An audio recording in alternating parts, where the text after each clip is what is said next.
Hello, and welcome to another episode of Nostalgic Mystery Radio. I'm your host, Stevie K, and it's my honor to bring you the radio shows of yesteryear. For this episode, I bring you Tales of the Texas Rangers, episode titled Loggers Larceny, originally aired February 4th, 1951, where a logging foreman finds the paymaster dead and decides to steal the payroll. Will Jayce Pearson be able to uncover the crime? We'll see. So sit back and relax, and I hope you enjoy this Nostalgic Mystery Radio. Thank you for listening.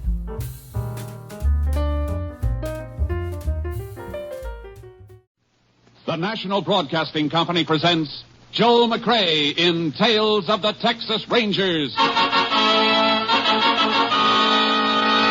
Tonight, transcribed from Hollywood, another authentic reenactment of a case from the files of the Texas Rangers.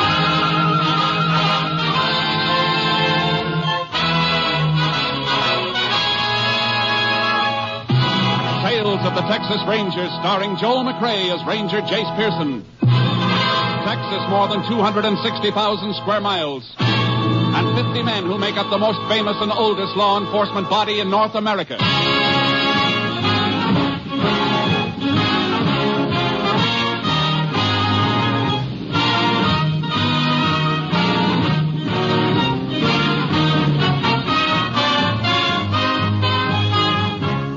From the files of the Texas Rangers come these stories based on fact. Only names, dates, and places are fictitious for obvious reasons. The events themselves are a matter of record.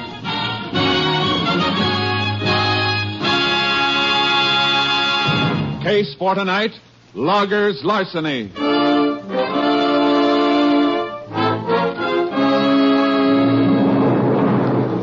It is mid-afternoon, September 7th, 1938. Two loggers employed by the Gulf Lumber Company are marking timber near a lonely stretch of company logging road in the Piney Woods region of East Texas. There. Cutting crew ought to be able to see that, Mark. Yeah. Well, looks like that's the last decent stick left in this stand of timber, too. Plenty more trees in the woods. Come on, we'll cross the creek and start working that stand up on the other side of the road there. We're already marked an awful lot of trees today. I think my axe is heavier than yours. I could do with a breather. Yeah, catch it on the run then. Come on. You'll get used to that axe. I told you I'd make a logger out of you. Just stick with me, kid. I'll put muscles like this on your arms. Hair on your chest, iron in your fists. Yeah, if I live through it. Bull, I'm about done in. Oh, man, that creek sure looks good. Yeah, don't let it fool you. Ain't fit to drink down here. Sawdust pile at the mill poisoned it. Well, what do we do, Wade? Sure, ain't deep enough to swim, is it? Or do you want to ride across Piggyback? Hey, Bull, look. Huh? Over there on the other side. Up there against that old cut-over stump. That's the car. Yeah, upside down, all smashed up. Well, come on. Somebody might be hurt. Hey, Bull, that's one of the company cars on the mill. Yeah, I see. Sure is wrecked, ain't it? Yeah. Hey, smell that gasoline. Tank's busted wide open. Sure good thing there wasn't a spark. Uh-huh. There'd been some fire if that gas had caught. Hey, look here, kid, in the front seat. Who is it, Bull? It's old man Hutton. What's left of him. It's the paymaster. Come on, we better get him out of there. No, we can't do nothing for him. But get a load of this bank bag. Hey, that's full of money. Uh-huh. Payroll for the mill. Bull, what are you doing? What are you stuffing that money in your shirt for? Look, kid, we ain't been around here, understand? Hey, you've got no right to that money. Who's got a better one? Who's even going to know it's missing? Unless you shoot off your mouth. You twist my arm. I'll twist your neck right off your shoulders if you let out one word. Bull, the law. Forget the law. Just remember you'll get the worst beating you ever had. You understand? Yeah, I understand. Yeah, that's being smart. Here, throw this sack back in the car while I get my shirt buttoned. But there's still some money left in it. Sure, all the coins and a few bills. No use being a hog, is there? Besides, this is going to look right. Throw it back in the car, I said. Sure, Bull. Sure. You got a match? Crazy, Bull, a match with all that gasoline spilled around here? Wait and see how crazy. Give me a match. Okay. Here. There's only one left in the box. That's all you got? Yeah. Well, we'll make you some counting. Now, get back out of the way.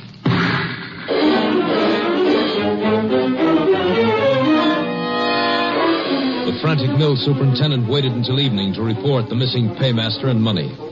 Sheriff Stanton immediately contacted the Texas Rangers. An all-points bulletin for the apprehension of the man was sent out, and Ranger Jayce Pearson was assigned to the case. He arrived at the mill with the sheriff early the next morning. Here's the mill office, Jayce. Might as well start there. The quicker we can get a line on Hutton, the better. Yeah. If he's making a run for it, he's already got a big lead on us. Sheriff, I've been waiting for you. Meet Ranger Pearson, Mr. Browning. Mr. Browning's the mill superintendent. Howdy, Mr. Browning. Pleased to meet you, Ranger. Anything new here? No. I'm kind of inexperienced at this sort of thing. I've sure been waiting for you. The delay's my fault. It was nearly sunup when I met the sheriff. It took time enough for breakfast and to drag the bank teller out of bed. He says your man Hutton left the bank about a half hour after closing time yesterday. Yeah, they waited until the street doors were closed before they started making up Hutton's orders for mixed currency. They usually work it that way at the bank on paydays. $18,000 is a lot of money to count out, you know. Well, we not only know how much money we're looking for, but how much of each denomination. I've got Hutton's list. The bank teller gave me a copy of it. He sure must have slipped out quiet. Not a soul in town saw him after he left the bank. No telling which direction he headed. Would you have a picture of him by any chance, Mr. Browning, to sort of amplify the description we've already sent out? Well, there may be one among his belongings in his shack. You know, Sheriff, I still can't believe Bob absconded with that money. $18,000 is a lot of temptation, Mr. Browning. I know it, but Bob Hutton's been with us for years. I'd have trusted him with every asset the company owns. I just don't know what to think now. We won't rule out any possibility. Before we go through Hutton's things, I'd like to talk to any of your crew who might have been working near the road yesterday afternoon. Well, Foreman Bull Evans and his helper were marking a stand of timber over by Pine Creek. They're down the drying yard this morning. The rest of the crew's out in the woods. How do they feel about Hutton not showing up? Quite a few of them wanted to dig up a rope and go hunting for him. But Bull Evans talked them out of that. Let's go find this foreman of yours. He sounds like some talker. Maybe he can tell us something.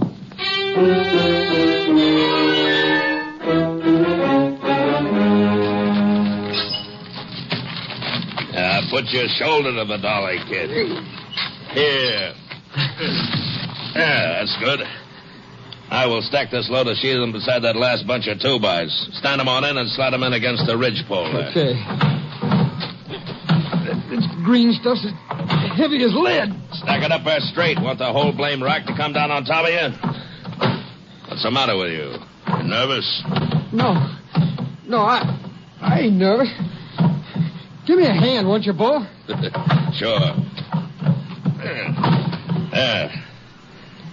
Like I told you, keep your mouth shut and nothing will happen to you. Okay. Get that next stick now. Like that? Maybe we'll make a logger out of you yet. Bull, look, here comes the boss and a ranger. Yeah, and the sheriff. So what? Grab that next stick and remember what I told you about talking. Hello, boss. Sheriff, find old man Hutton on the payroll yet? Well, this is Ranger Pearson. Oh, howdy, Ranger. Howdy. Ranger and the sheriff want to ask you and the boys some questions. Well, sure. Glad to help. Hey, kid, hold it a minute there, will you? Yeah, sure. I understand you were working somewhere near the road from town yesterday afternoon. No, we're working a stand over on Pine Creek. Sometimes it was near the road, sometimes it wasn't. Did you see anything of Hutton or the company car he was driving? We didn't see any car, did we, kid? No. Did you hear a car going either way on the road? Yeah, we didn't hear nothing, we didn't see nothing. I'm afraid you're barking up a wrong tree, Ranger. How's that, Bull? Old man Hutton wasn't crazy. He'd seen a chance at a lot of money, and he took it. He never headed back this way from town. You'll pick him up someplace long gone from here. All right, Bull. That's all. Yeah, come on, kid. Let's get back to work. Wait a minute. I haven't talked to your helper yet. Well, Bull told you. We didn't see nothing. I don't know nothing about that money. We're looking for a man right now, son. Not the money he was carrying. Are you as convinced as Bull here that he ran off with the company payroll? Well, are you or aren't you? I don't know nothing about it, I tell you. What are you so nervous about? Well, nothing. I just don't know nothing about it. Look, son, maybe you don't know it, but there's a severe penalty for withholding information from the law in this state. If you do know anything about this case, anything at all, it's your duty to tell the ranger and me now. Well, Yeah? Well, there's a pretty bad turn over there on Pine Creek. Mr. Hutton might have had a... accident when nobody was around. Say, that is a possibility, Ranger. That's the worst stretch along the road. And one of those turns is a bad one. Old Bob Hutton could drive that road backwards and blindfolded. He's been doing it for years. Besides, me and the kid come in by the road last night. There wasn't no wreck along at 10. Did you see anything, son? No, there wasn't nothing along the road when we went by. We came out that way this morning, Jayce. Wasn't anything inside then either. Well, the area along the creek is an old cutover. Brush has come back thick in spots. The car down in there could be completely hidden from the road. Well, we're going to have to search every inch of the way out from town to eliminate accident as a possibility in this case anyway, Jayce. This bad turn out by the creek sounds like as good a place as any to begin with. Yeah, let's get out there and take a look. You mind showing us that cutover, Mr. Browning? Well, not at all, Ranger. I'll get my car and you can follow me. Bull, if anything comes up here while I'm going, you take care of it for me, will you? Oh, sure, boss. Sure, I'll take care of everything. Hey, don't you want me to go with you? No, thanks, son. You better stay here. Yeah, kid, you stay here. There's going to be plenty to keep you busy.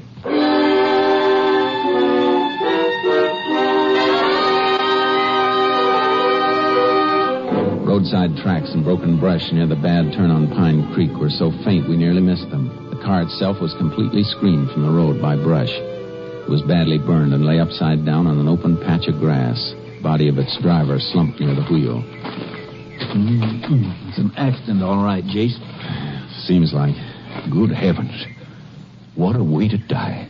Marks indicate Hutton lost control when he left the road. Judging from the damage to the car, I think there's no question but what he was dead when the wreck caught fire. I hope so. I told you I couldn't believe Bob Hutton would steal that money. Looks like you were right, Mr. Browning. Here, look in this window. Yeah. What a mess. There's your money, what's left of it. There beside the springs of that burned seat cushion. Oh, yeah. I see some corn rolls with the wrappers burned off. And that fluff of ash on top of them is what's left of the paper money. It's hard to believe it would burn that much. And it was a mighty hot fire while it lasted. Even the body metal's warped all out of shape. Well, Jayce, looks like it's back to town for us. I got to get an undertaker's wagon out here to pick up his body. Yeah, I'll have to kill that all-points wanted bulletin on Hutton, too. Guess that'll about wind this up, huh? I'm not so sure, Sheriff. What do you mean? Well, this just doesn't feel quite right. What doesn't? Finding this car like this. We might have looked for a day before we found it down here in this brush. Don't you have more to go on than that, Ranger? No, nothing more. Just a hunch. It seems like working on hunches would be kind of dangerous in your business. It usually is, for somebody. Come on, I want to get back to the mill. Well, what do you want to go back there for? You don't need a phone. You can use your car radio. Yeah, I know. But there's something funny about this, and I want to get it cleared up. Hey, Sheriff, look out. Watch where you're stepping. What is it? That matchbox. Oh. Hey, wait a minute. What's so important about a matchbox? It could be plenty important. Here, look where it's lying. I don't get you, Jayce. All right, look up there, Sheriff.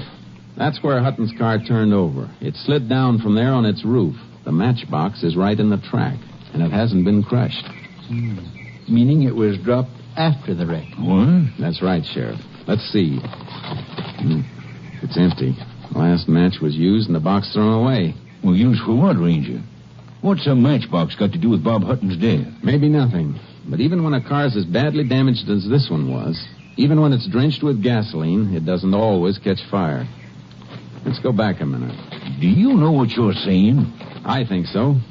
You mean somebody could have deliberately set this car afire after the accident? If this was an accident. Oh, but look, Jayce, the only possible reason for arson in a case like this would be to cover taking the money Hutton had with him. And it's still there. What's left of it, anyway.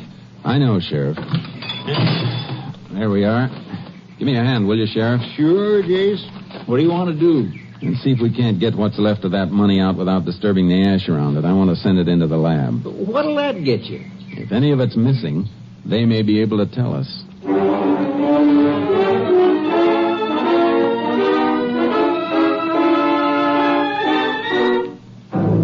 removed the remains of the charred money bag and its contents as carefully as possible and packed them for transfer to the laboratory. When we drove back to the mill yard, Bull Evans was just coming out of the office. Hi. You find any sign of Hutton? Yes. He's dead, Bull. Dead? He had an accident near Pine Creek. Just about where that kid suggested we look, too. Well, can you beat that? Where is the kid? I think we'd better talk to him again. Well, you ain't going to get much out of him, Ranger. Why? No, these young punks never look where they're going or what they're doing. He's got himself really bunged up. Where is he? In the first aid room back of the office, I wanted to send for a doctor, but he wouldn't let me. I got him on a cot back there. He don't feel so good. Let's take a look. Come on. You too, Bull. Yeah, sure. Right through there, Ranger. Okay.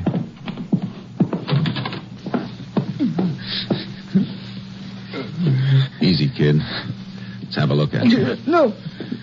Leave me be. Why, his face is beat to a pulp. Bruises on his ribs and belly, too. What happened to you, son? No, go away. You better answer the Ranger boy. What happened to you? Go on, kid. Tell him what happened. The drying rack. It fell on me.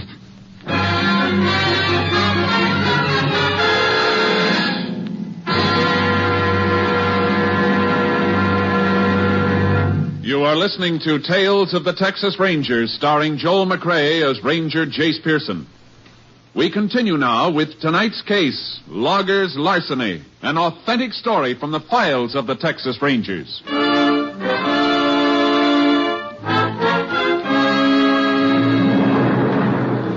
The kid was in no condition for further questioning. When we were unable to persuade him to submit to medical treatment, the sheriff and I returned to town and had a talk with the justice of the peace. The next morning, the sheriff attended Hutton's inquest while I waited in his office for a call from our lab at Austin. It had just come through when the sheriff returned. Sorry to be so long, Jayce. I was comfortable, Sheriff. You got a nice office. Thanks. Inquest over? Yeah. Death by natural causes, I suppose. Yeah, failure of the heart. Doc says Hutton was dead when his car left the road. An out-and-out accident. Oh, look, Jayce, it's like the JP told you last night. That matchbox don't mean anything. It could have blown in on those tracks. I guess this isn't my week for hunches, Sheriff. Now, the lab report came in, too. How did it add up? Coins in the bank sack tallied exactly with the withdrawal slip the teller gave us. Well, how about the bills, the paper money? There were traces of them in the ash. The quantity was small and might indicate some paper money was missing, but it burned so completely the lab couldn't be sure. Yeah, looks like that's that. Yeah. Well, Sheriff, guess I better get started. So long, Jayce, and thanks. See you again on another case. Yeah. Call us anytime you need us. You know, Sheriff, it still doesn't feel right. You know, Jayce, it doesn't to me either. There's that matchbox. Sure, it could have blown in there, but that kid at the mill. Yeah? What about the kid? If he had a hunch Hutton's car was wrecked and where it might be, why didn't he tell his boss that as soon as he and Bull came in from the timber? Yeah, that's right. As it was, he didn't tell us till we dragged it out of him. That turn out there didn't have anything to do with Hutton's death. His heart quit.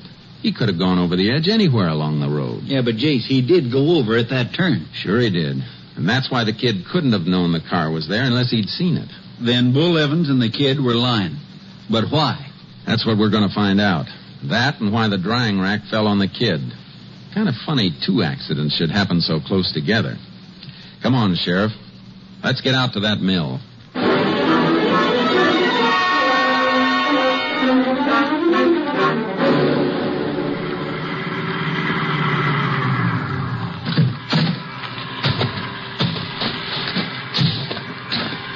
Well, Sheriff, I didn't look for you and Ranger Pearson back. Something new come out? Not exactly, Mr. Browning. Just a few loose ends. I want to talk to that kid who was hurt yesterday. How is he? Oh, apparently a lot better than he looks. How's that? He was up for breakfast this morning. Insisted he was in shape to work. In shape to work? That's what he claimed. Well, that kid was in shape for a hospital. Oh, Bull banked him up. He'd been taking care of him. I guess he ought to know. They around the yard here? Well, Bull didn't figure the kid was quite up to yard work. They went out with a felon crew. Together? Sure. Bull said he'd watch after the kid. Oh, he did, huh? Where are they? Up in the northeast quarter of Section 3 someplace, about 4 miles out. Come on, Sheriff. We better get out there. That kid was in no condition to work. Well, you can't make it in the car.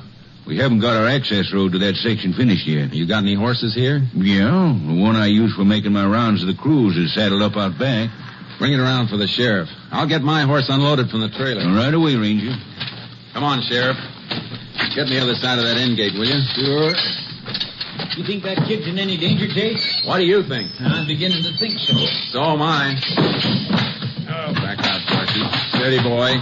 Easy, boy. Here you are, Sheriff. Stirrups ought to be about right. Thanks, Mr. Browning. Now, you take that work road at the corner of the yard. You begin to hit some of the crew out at the end of it. They can tell you just where Bull and his helper is. Thanks. Let's go, Sheriff. Come on, pick him up, boys.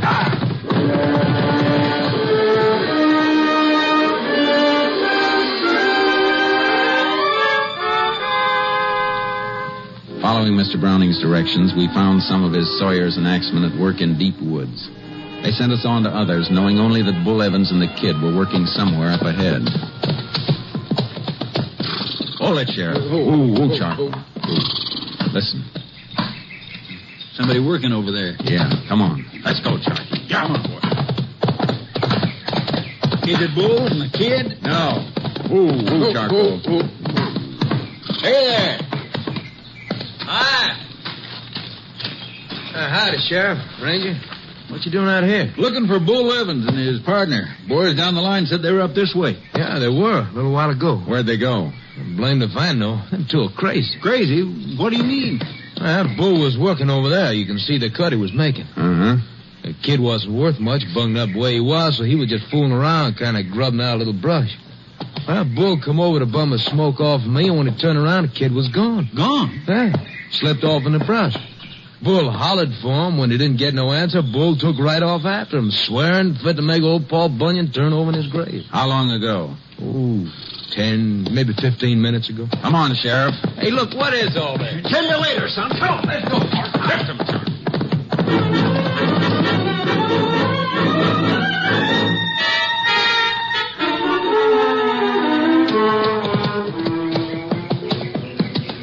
Here's the tracks again, on this soft ground. Yeah. Charcoal. Wait a minute, Sheriff. Steady, boy. What do you make of it, Jayce? I don't like it. Where do you suppose that kid's heading? Yeah, beats me.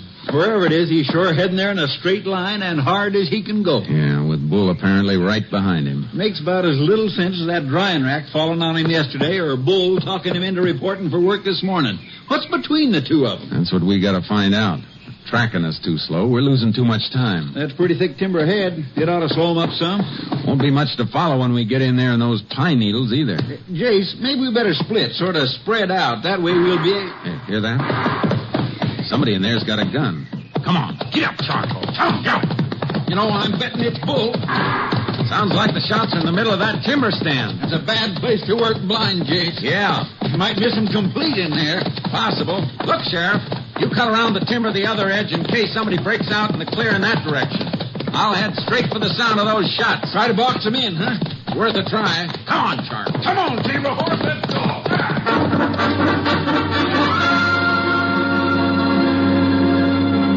Deep into the timber, I stopped near a blowdown. A huge living pine tree blown over onto the ground.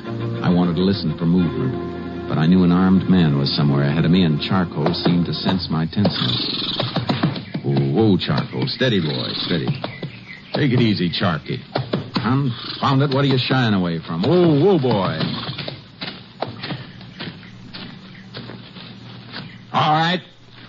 Crawl out from under that blowdown. No, don't shoot. Nobody's going to shoot, kid. Crawl out of there. No, get away, will you? Leave me be. He'll kill me if he finds me. Get hold of yourself, kid. Who'll kill you? What for? Bull. He almost caught me. You're all right now, son. Come on out. He shot at me. I crawled in there and he lost me. He ran on past. I heard him. But he'll be back. You better tell me why he's after you. Come on, spill it quick. Oh, I saw him take the money. From Hutton's wrecked car? Yeah, we came down to the creek and there it was. He took the money and threw a match into the gasoline. He burned the car. Mr. Hutton's still in it. Oh, settle down. Take it easy. Hutton was dead when his car left the road. Why didn't you tell us about this yesterday when we asked you? Well, I tried to tell you, but Bull was standing there watching, listening. And look what happened to me afterwards. That accident at the drying rack? The accident. He pushed the rack over to make it look that way. Afterwards, he beat me and almost killed me. Came close enough. Why didn't you sneak out to Mr. Browning with your story last night? I never got a chance. Bull got a gun out of his possibles bag and kept it under his blanket all night, pointed at me. He never slept a wink. I had to get up this morning and make it look like I wanted to come out here to work with you. Why'd you head in this direction when you made your break this morning? Well, I figured if I could get to the money and get it back to Mr. Browning, this would all be over, and, well, then I'd be safe. You know where the money is? Yeah, it's in an old stump in a draw between here and the road. Come on. Charcoal will carry double. We got some riding to do. I could understand the kid's terror. A professional criminal knows the odds against him and seldom goes beyond a certain limit. An amateur is like a man in quicksand, more desperate with every step and more dangerous. There, that's the stump right over there. Ooh, Charky, ooh, boy. There's a hollow on the other side of it. Hurry up, will you? Uh-huh. Take it easy, kid. Charcoal made a lot better time than Bull could have made on foot. Besides, he's still probably looking for you. Well, maybe he's been here already. We'll soon see. Yeah, it's here, all right. Can't you hurry? Hey, this is a pile of money. Yeah, I know. Come on. All set, kid. Just as soon as I stash these bills away in my saddlebags. This is what you call valuable evidence. And this is what's called a gun, Ranger. Bull! Praise both of you. You're making a mistake, Bull. You've made yours. Drop them saddlebags. You ain't getting that money. It's mine. Now drop them. All right, get off that horse, kid. Get off, I said. All right. Now start backing away from my money. Both of you. I told you I'd kill you if you opened your mouth, kid. Now it's going to be both of you. You hurt, kid? No. No, are you okay? Yeah. Bull's gun just didn't shoot very straight. Oh, you sure did, and fast. That's what a spring clip holster's for, son. Jayce! Jayce! Ho, boy, ho. Everything all right? Yeah, for everybody but Bull. He's dead? Kind of. What was the deal, Jayce? Did he have some of the money from the wreck? Show him what's in the saddlebags, kid. All right. Here, Sheriff, take a look. Looks like he had it all. How deep was the kid here in with him? I reckon that's something the court will have to judge on the evidence. Here, give me a hand, Sheriff. We'll hang Bull across your saddle. He's got one last ride coming.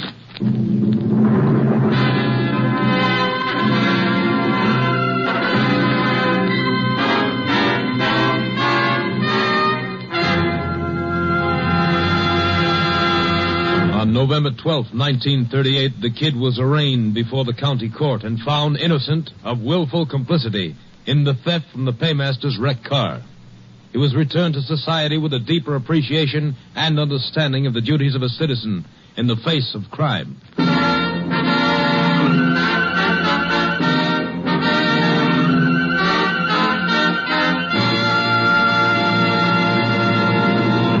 And here again is the star of our show, Joel McCrea. You know, we're awfully grateful to you people for the nice letters you've sent in.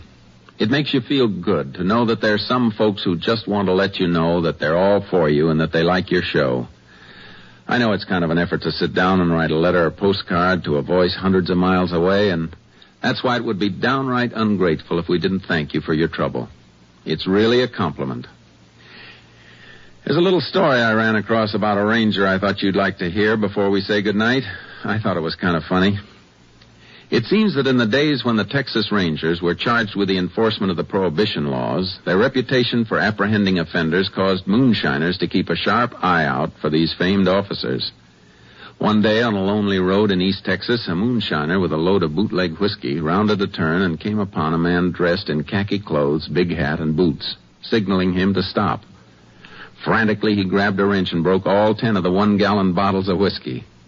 Turning to the man in the road, he called, "You can't arrest me, Ranger. You ain't got no evidence."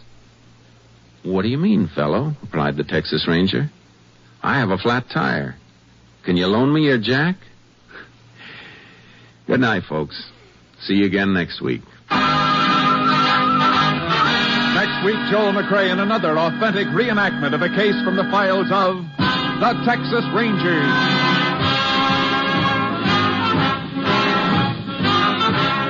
Joel McCrea is currently seen starring in the Universal International Technicolor production Frenchie. Tonight's cast included Tony Barrett, Bill Conrad, Stacey Harris, Parley Bear, and Bill Johnstone.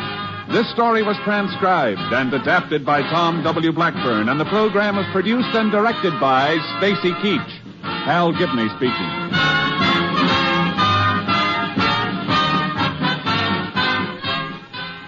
Three chimes mean good times on NBC. Monday is for music, the best in music on NBC. Tomorrow evening, the telephone hour brings you contralto Marian Anderson as guest soloist. And for a melodic blend of light classical and classical music, you're invited to the second concert in a new Monday evening series by the Boston Pops under the baton of Arthur Fiedler. Now, Jack Parr with the $64 question for more good times on NBC.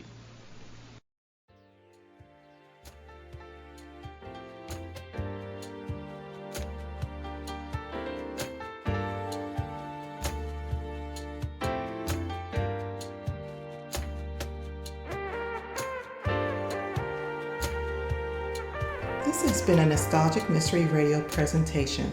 I hope you enjoyed this episode. Please feel free to like and rate this podcast on your favorite app. Also, there's a Nostalgic Mystery Radio YouTube page for your perusal to subscribe to.